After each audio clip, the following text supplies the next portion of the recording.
And we'll now go to Mr. Westerman for 5 minutes. Thank you. Thank you, Chairman. Thank you, Secretary Buttigieg, for being here today.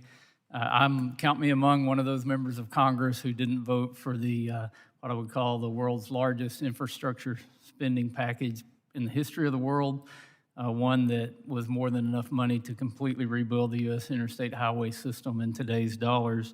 But the big issue was that not only did it not come before this committee, it went before no committee and had no markup in the House of Representatives. But it is the law now, and as we look to do oversight on it, I noticed that last Friday, FHWA proposed a notice of proposed rulemaking to require state DOTs and metropolitan planning organizations to establish declining carbon dioxide targets and develop a system for measuring and reporting greenhouse gas emissions. This is kind of in line with the President's executive order in January of 2021. However, nobody voted on this in the IIJA because it wasn't in there. So in light of the Supreme Court's recent ruling on the EPA's authority over power plant emissions, do you have any concerns that the administration may be overstepping the law and putting this out? And plus, the amount of time, this is a big issue, and I've already had my state DOT contact me about not having enough time to comment on it.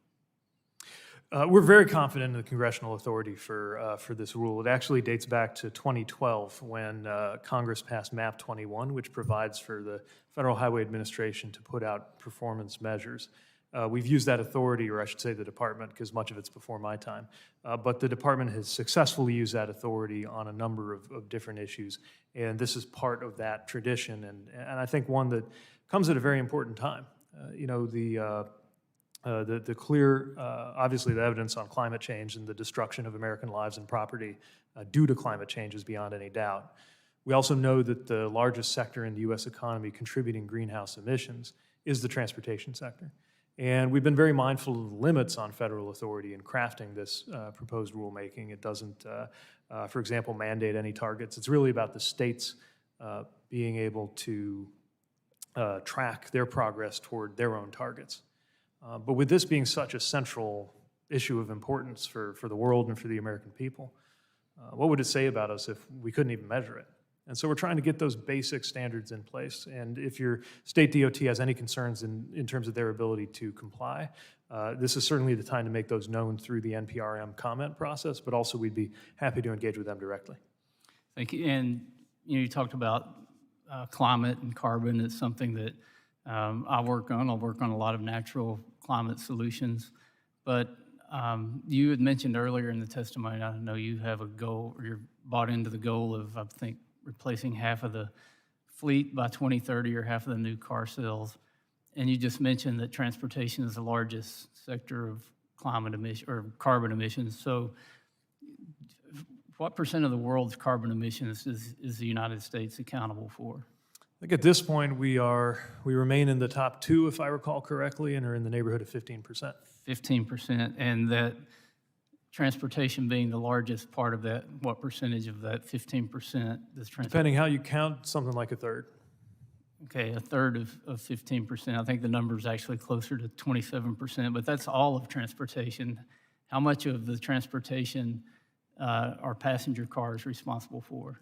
I would say surface is the biggest share. I don't have the percentage offhand. I just know that it's something we're responsible for, and with every piece that we're responsible for, shame on us if we don't do the best that we can.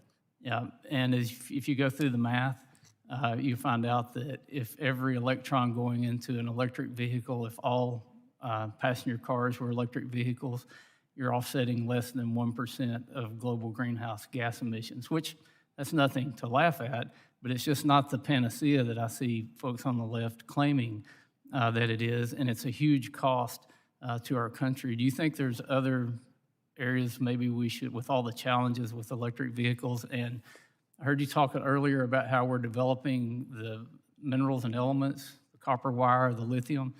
Well, you're saying that, and then I'm the ranking member on the Natural Resources Committee, and I see bill after bill to withdraw mining from federal lands where these resources lie. So if we're developing them here in this country, I sure don't know where we're developing them.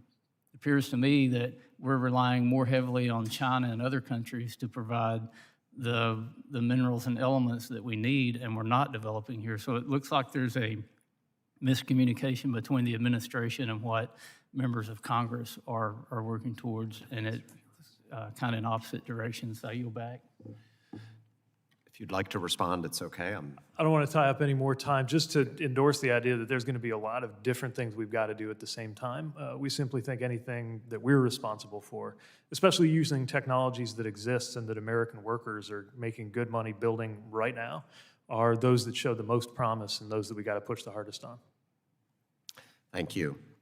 Chair now recognizes Mr. Allred for 5 minutes. Good afternoon, Mr. Secretary. Thank you, Mr. Chairman. I want to thank Chairman DeFazio for holding this hearing. Secretary Buttigieg,